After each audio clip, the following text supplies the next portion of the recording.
Okay, welcome to the का explain.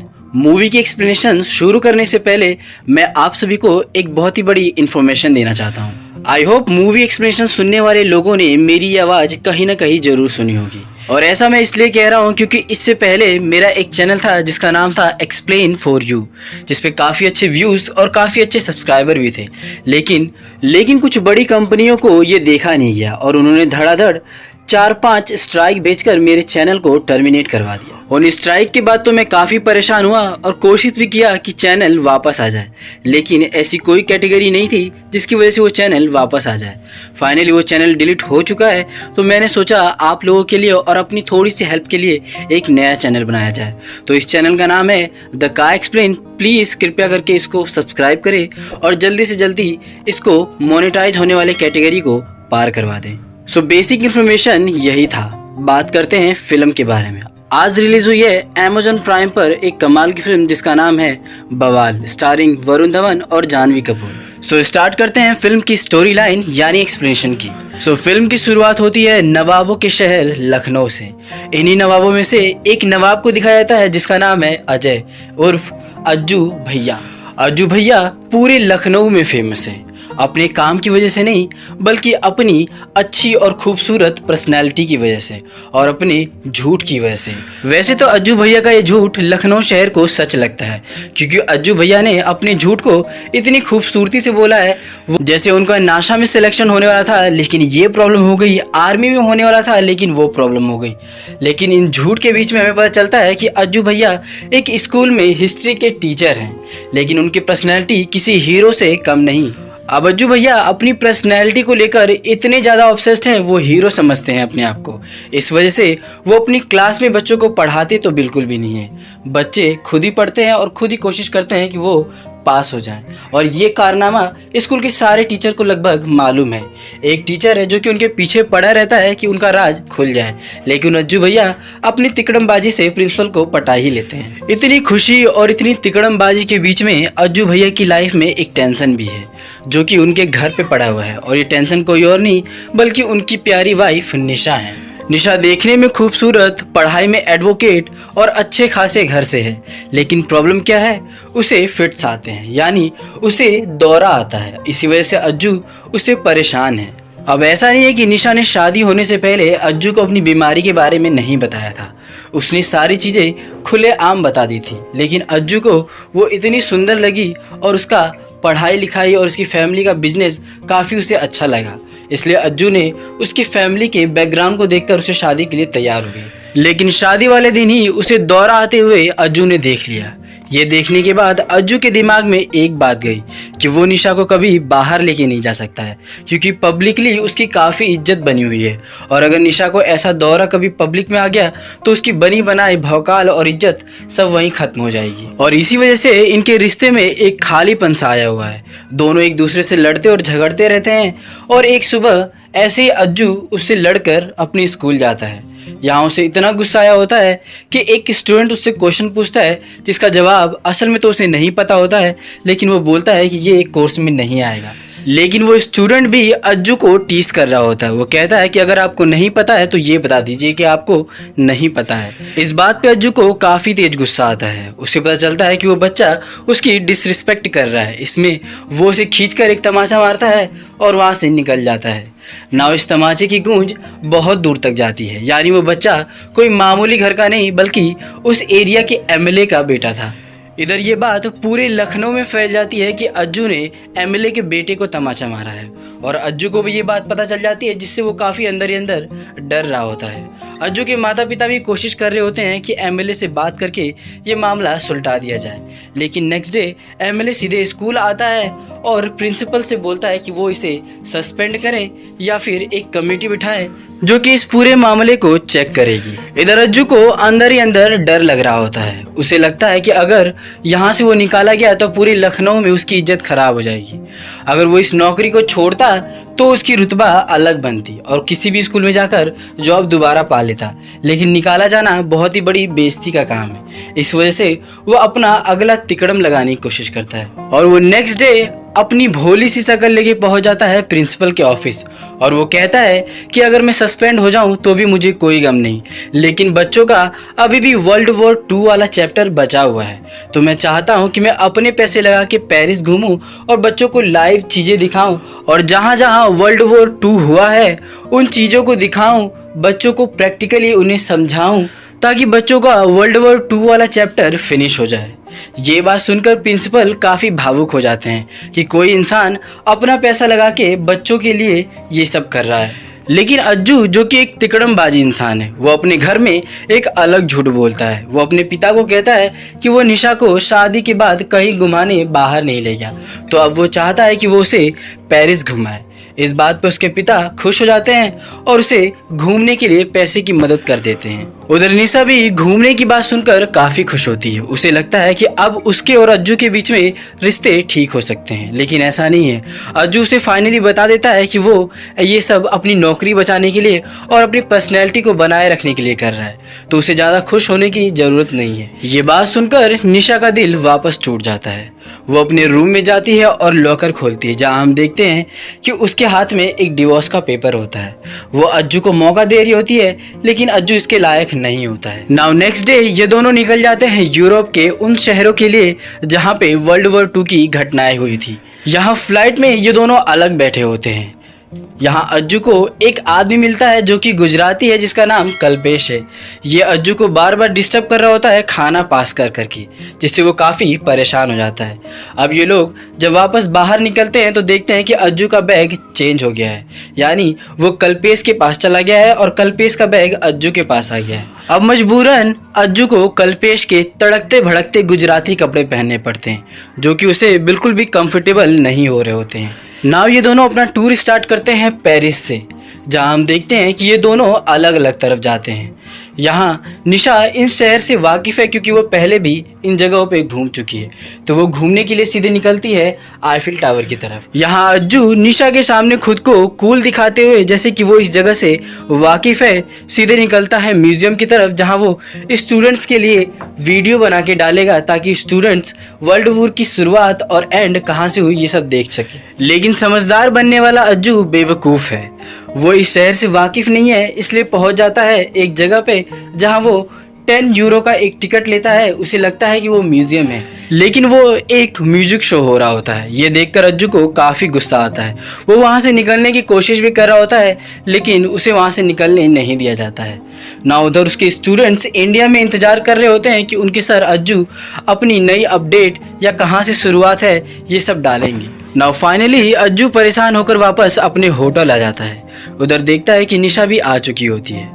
वो उसके फ़ोन को चेक करता है, देखता है कि निशा काफ़ी इंजॉय कर रही थी। इसी दूसरी तरफ अज्जू काफ़ी परेशान हो रहा होता है। वो फाइनली निशा को बोल देता है कि वो इस जगह से वाकिफ़ नहीं है, तो वो चाहता है कि वो उसके साथ घूमे। निशा भी इस पर उसे हाँ कह देती है। अगले दिन ये दोनों अपना टूर स्टार्ट करते हैं। यहाँ निशा उसे दोबारा पेरिस के आईफिल टावर पे लेके जाती है। यहाँ अज्जू निशा से पूछता है कि वर्ल्ड वॉर 2 से पेरिस का क्या कनेक्शन। तो यहाँ निशा उसे बताती है कि यूरोप का हर एक कोना वर्ल्ड वॉर 2 से कनेक्टेड है। जब हिटलर ने पेरिस पर कब्जा करने के लिए सोचा था, तो यहाँ के फ्रेंच लोगों ने बिना लड़े ही ये शहर छोड़ के चले गए थे, ताकि ये खूबसूरत शहर लड़ाई में बर्बाद ना हो सके। अब ऐसे ही अज्जू को ज्ञान मिलता है और वो अपनी वीडियोस अपलोड करता रहता है। उधर इंडिया में स्टूडेंट्स देखते रहते हैं कि कैसे पेरिस से होकर फिर जर्मनी में स्टार्ट हुआ वर्ल्ड वॉर 2। उधर अज्जू भैया के सारे स्टूडेंट्स उसके वीडियो को देखकर अपना ज्ञान ले रहे होते हैं। इधर एमएलए भी परेशान हो रहा होता है कि जल्द से जल्द फैसला किया जाए। उधर अज्जू के घर में उसकी मॉम को उसके डिवोर्स के वो पेपर मिल जाते हैं, जिससे वो उसकी फैमिली काफ़ी परेशान हो रही होती है। यहाँ वो लोग तय कर रहे होते हैं कि ये लोग अगला कदम क्या उठाने वाले हैं। उधर अज्जू और निशा का वर्ल्ड वॉर 2 का अगला डेस्टिनेशन होता है ओमाहा बीच, जहां हम देखते हैं कि 1944 में 6 जून को हुई लड़ाई के बीच में लगभग 12,000 सोल्जर्स खुले बीच पर मारे गए थे, क्योंकि उनके छुपने के लिए कोई वहां पर जगह नहीं थी। और इन सोल्जर्स के बीच में कोई 18 साल का, कोई 19 साल का, तो कोई ऐसा था जिसकी मरने की कोई उम्र नहीं थी। ये सारी बातें सुनकर अज्जू भी काफ़ी इमोशनल हो जाता है। इसी बीच ये दोनों होटल बदल रहे होते हैं और दोनों करीब भी आ रहे होते हैं। यहाँ इन्हें रास्ते में मिलता है कल्पेश, जिसके पास उनका बैग चेंज हो गया था। कल्पेश यहाँ उनसे रिक्वेस्ट करता है कि वो उनका बैग दे दें, लेकिन वो बोलता है कि पहले वो उनका बैग दें। लेकिन कल्पेश उस बैग को अपने फैमिली के साथ दूसरे शहर में भेज चुका है। जब दोबारा वो मिलेगा तो वो उसे दे देंगे, लेकिन कल्पेश के रिक्वेस्ट करने पे वो उसे एक जोड़ी कपड़ा दे देता है। नाउ अब ये दोनों पहुंचते हैं वर्ल्ड वॉर 2 के सबसे छोटी और सबसे ज़्यादा इमोशनल स्टोरी की तरफ, यानी वो छोटी बच्ची एनी फ्रैंक और उसकी वो डायरी, जिसके बारे में हम सभी ने स्कूल टाइम में जरूर सुना होगा कि कैसे एनी फ्रैंक को वेयर हाउस के खुलने से पहले ही सुबह सुबह अपना सारा काम कर लेना था, क्योंकि अगर आवाज़ जाती तो उसके जान पर बन पड़ती थी। और एनी फ्रैंक के पास जो भी चीज़ होती थी उसी से अपना काम चलाना पड़ता और अपने छोटे से घर में ही खुश रहना पड़ता था, क्योंकि बाहर निकलना उस समय खतरे से खाली नहीं था। लेकिन अपनी मौत का इंतजार करते हुए एनी फ्रैंक डायरी लिखना नहीं छोड़ती थी, और उसी डायरी से हम सभी लोग एक छोटे से कैरेक्टर जो कि वर्ल्ड वॉर 2 में काफ़ी बड़ा इम्पैक्ट डालता है उससे वाकिफ हो पाए थे। नाउ इधर निशा और अज्जू भैया दोनों काफ़ी करीब आ रहे होते हैं। दोनों पेरिस को एंजॉय कर रहे होते हैं, बियर पी रहे होते हैं और काफ़ी डांस कर रहे होते हैं। निशा भी अज्जू के साथ काफ़ी एंजॉय कर रही होती है। उसे लगता है कि अज्जू अब शायद सुधर चुका है। यहाँ ये दोनों खूब मौज मस्ती करते हैं और नेक्स्ट डे निशा डांस की वीडियो डाल देती है नेट पे, जो पता चलता है अज्जू को इंडिया से उसके दोस्त का फ़ोन आता है और वो बताता है कि तुमने जो डांस के वीडियो डाला है उससे तुम्हारी बनी बनाई इज्जत मिट्टी में मिल रही है, क्योंकि लोगों को ये लग रहा है कि तुम बच्चों को पढ़ाने नहीं बल्कि खुद इंजॉय करने के लिए गए हो। ये बात सुन के अज्जू सीधा पहुंचता है निशा के पास और वो उसे बताता है कि तुमने वो जो वीडियो डाला उसकी वजह से मेरी पर्सनैलिटी पे बहुत बड़ा धब्बा लग रहा है। ये बात सुनकर निशा भी उस पर गुस्सा होती है। वो कहती है कि चाहे जो भी हो जाए, तुम्हें सिर्फ अपनी पर्सनैलिटी और अपनी इज्जत की पड़ी है। इस सारी बातों में उन दोनों के बीच फिर से एक लड़ाई हो जाती है, जिससे निशा बता देती है कि वो उसे डिवोर्स लेने वाली थी और वो कागज घर पे पड़े हुए हैं। वो उसे सिर्फ एक मौका दे रही थी, लेकिन वो उसे लायक नहीं है। अब निशा अज्जू से इतनी ज़्यादा गुस्सा हो जाती है कि वो नेक्स्ट डे ही वहाँ से निकलना चाहती है, लेकिन अज्जू के रिक्वेस्ट करने पे वो वहाँ रुक जाती है। नाउ नेक्स्ट डे ये दोनों पहुँचते हैं वर्ल्ड वॉर के सबसे इम्पोर्टेंट चैप्टर की तरफ, जहाँ हम देखते हैं दुनिया का सबसे बड़ा कॉन्सेंट्रेशन कैंप मॉसेज को, जहाँ पे लगभग 3 लाख लोगों को बंदी बना के रखा गया था, जिसमें से 2.5 लाख बच्चे थे जिन्हें एक ही कमरे में ठूस कर रखा जाता था। खाने के लिए इतना ही खाना दिया जाता था कि उनके शरीर में जान रह सके, और पीने के लिए दिन में सिर्फ आधा लीटर पानी। इस म्यूजियम में घूमने के बाद वो दोनों वापस होटल पहुंचते हैं, जहां नेक्स्ट डे उन्हें गैस चैम्बर में जाना होता है। उससे पहले उन्हें वहां का मालिक एक आदमी से मिलवाता है जो कि वहाँ रह चुका होता है। वो उन्हें अपनी और अपनी वाइफ की एक स्टोरी बताता है। वो बताता है कि शादी के बाद उसने अपनी वाइफ की कभी कोई कद्र नहीं की, ना उसे थैंक यू बोला, ना उसके लिए कभी फूल लेके गया। चाहे उसकी वाइफ ने उसके लिए कितने ही सेक्रीफाइस क्यों ना की हों, लेकिन उसके लिए उस आदमी के दिल में आज तक प्रेम का एक भाव नहीं उठा, और तभी उसके पूरे परिवार और उन दोनों को बंदी बना लिया जाता है और उनके परिवार और उन दोनों को अलग अलग चैम्बर्स में रखा जाता था। लेकिन दिन के 1 घंटे में उन दोनों को मिलने की इजाज़त दी जाती थी, और ये 1 घंटा उनके 23 घंटे के लिए बराबर था। उनके लिए उम्मीद थी कि वो अगले दिन फिर से मिलेंगे, लेकिन एक दिन उसकी वाइफ उससे मिलने नहीं आती है और उसे पता होता है कि अब उसकी वाइफ उससे मिलने कभी नहीं आएगी, क्योंकि उसकी वाइफ उसे छोड़कर हमेशा के लिए जा चुकी थी। उसे यहाँ पता चलता है कि उसे उस चीज़ की कद्र नहीं थी जो उसके पास था। अब उसके जाने के बाद उसे उसकी कद्र हो रही है। ये कहानी हूबहू अज्जू की तरफ जाती है। अज्जू को भी ऐसा ही लगता है कि उसने निशा की आज तक कोई कद्र नहीं की और अब वो भी उसे ऐसे ही छोड़कर चली जाएगी। नाउ नेक्स्ट डे ये दोनों निकलते हैं गैस चैम्बर की तरफ, जहां अज्जू को ये विजुअलाइज हो रहा होता है कि लोग किस तरीके से उस गैस चैम्बर में रहा करते थे। यहाँ उसे लगता है कि वो भी उस गैस चैम्बर में फंस चुका है।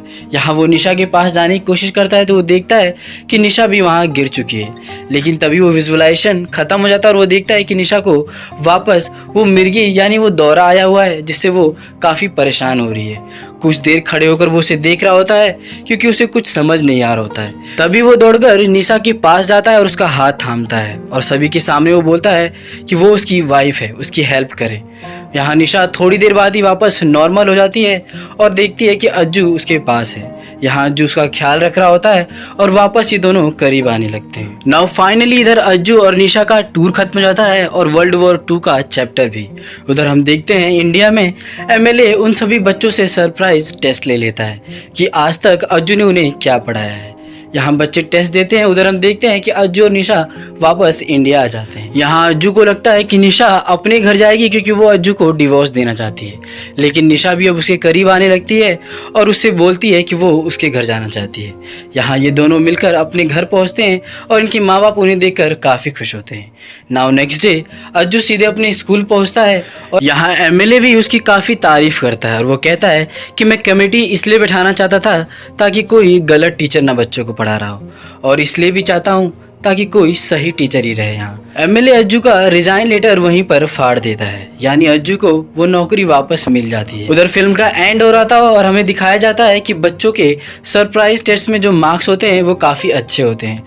लगभग सभी बच्चों ने अच्छे नंबर प्राप्त किए होते हैं, यानी अज्जू ने जो पढ़ाया था वो सभी ध्यान से पढ़ रहे थे। नाउ फाइनली ये फिल्म यहीं पर ख़त्म हो जाती है। तो आपको इस फिल्म की स्टोरी और मेरा एक्सप्लेनेशन कैसा लगा प्लीज़ कमेंट करके बताएं। वीडियो को लाइक करें और चैनल को सब्सक्राइब करें।